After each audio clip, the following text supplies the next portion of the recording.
Dinas Pemberdayaan Perempuan dan Perlindungan Anak Sumsel mencatat sebanyak 21 kasus yang ditangani oleh UPTD PPA Sumsel dengan jumlah 22 orang korban sejak Januari hingga April 2025 yang didominasi kasus kekerasan seksual.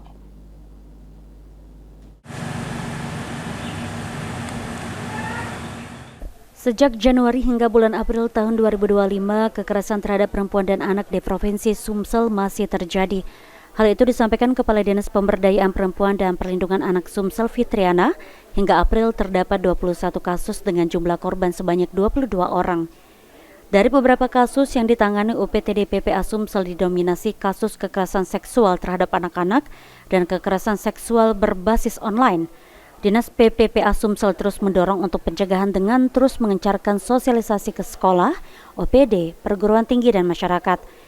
Di Sumsel umumnya korban takut untuk melapor, maka jika masyarakat melihat atau mengetahui adanya tindak kekerasan terhadap perempuan dan anak, maka diharap untuk melapor ke pelayanan pengaduan Dinas PPPA Sumsel.